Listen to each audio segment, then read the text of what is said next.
most all cases, we have seen that people who had questions were a little bit skeptical about what VR can be, totally turn around and become the fan and advocate. So many times people say, I'm a convert when they come out of a great VR experience. And they might ask you some skeptical questions beforehand, and then afterwards you say, do you want to ask me again? And they say, no, it's all right, actually.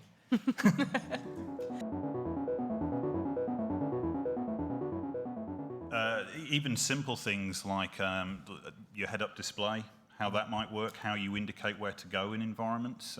Classic 2D displays don't work very well in VR. You need to come up with new solutions for those problems. How you manage the camera. I mean, taking the camera control off your head doesn't make you feel very good. It's a bit weird, whereas the camera's been used to great effect in more traditional games to kind of add a feeling or a sensation. Actually, even just the development process is quite different, because when you make games, on a console, you typically develop using 3D tools, like on a PC or something, using a keyboard and mouse, but you're looking at what the content will look like on the screen. And the tools you're using are PC tools. But to feel like what the content feels like in VR, you really want to almost develop in VR, because that minute-to-minute iteration is so different. Like, oh, should I make that taller? Should I make this building twice as high or whatever? Because when we were making the first demos, when we did the castle demo, I made the castle demo like 5 times too small, and it looked like a toy castle. I had to go in and have to scale it back up, go in again. So actually, even just the whole process kind of needs to adapt, because you need to be in there to create content for it. It's definitely a new way of thinking. If you think about when we had Doom, and then it went to Quake. So you went from, it's 3D, but it's pretty much on a single plane. And then suddenly, then Quake came along, and it was, wow, now there's verticality. And now we've got the 3D worlds we've always created in the verticality, but now I can look up. That's part, it's that simple. It's not me dragging a camera up, which then takes my view away from somewhere else. So our designers are having to think about the worlds they're creating, the design of stuff in a very, very different way. Developing a normal TV game, we might, as developers, put up with a fairly bad experience for a long period of time and optimize it towards the end. But developing in VR, we have to keep that experience good throughout, because that is the experience that we're having when we put the PlayStation VR on. How will PlayStation VR work with some of the other features of the PS4? Like, can you share play it? Can you live stream it? That's a secret still. Yeah, the hardware guys have pretty much completed their work, but still the system software team is hard at working, all those system features. So that's why we are not showing the a system UI or the non-in-game. In VR gaming experience when you have PlayStation VR, and that will come, soon in the future. So.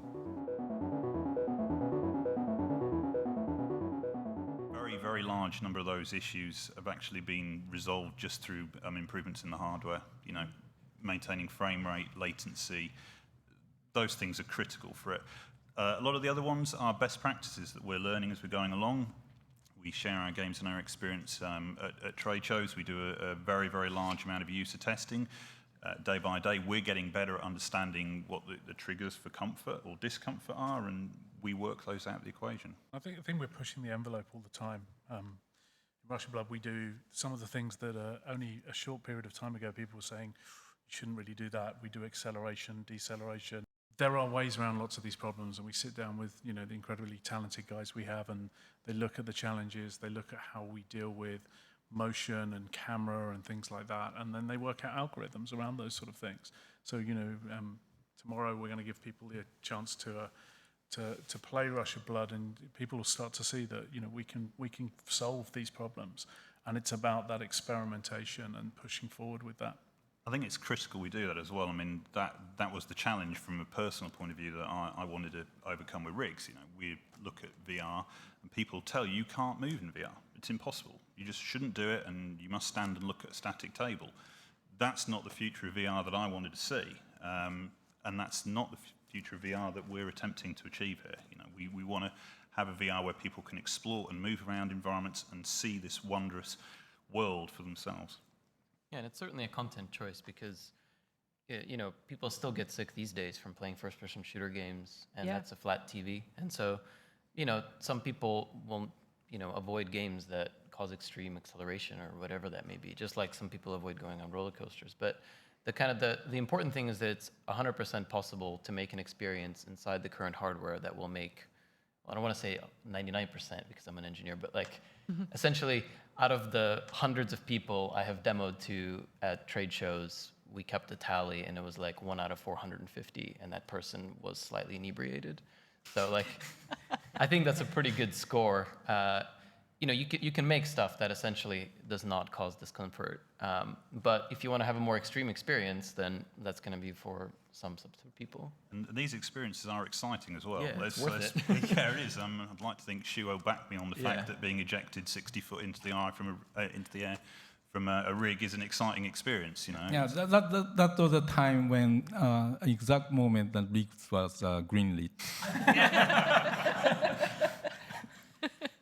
Yeah, we've been finding, all of us are finding it's a challenge for VR developers to keep the fresh testers to come in and try, because you do get used to. Yeah. Like developers wear headset many hours a day, so like early development version of rigs, you know, some of us are trying for the first time and getting a bit, you know, queasy, and Cambridge team was, no one, you know, studio any problem.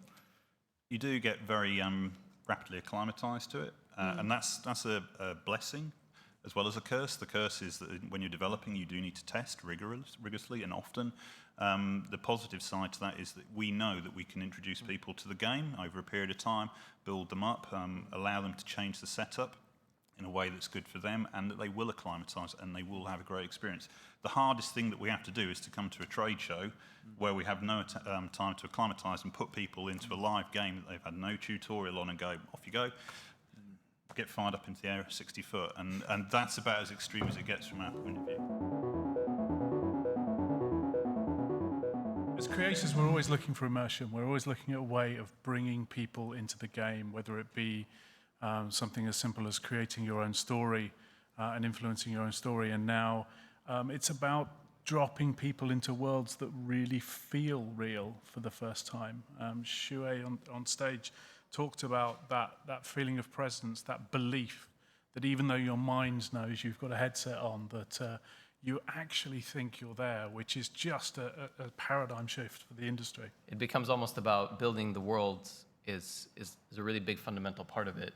And the experience you can kind of add as you go, but you often find that you just put people in these fantastic situations, and that's kind of enough. I think the border of what we call game and non-game will become much blurrier, and we just create some experiences that are really entertaining for lots of people. PS4 for the players.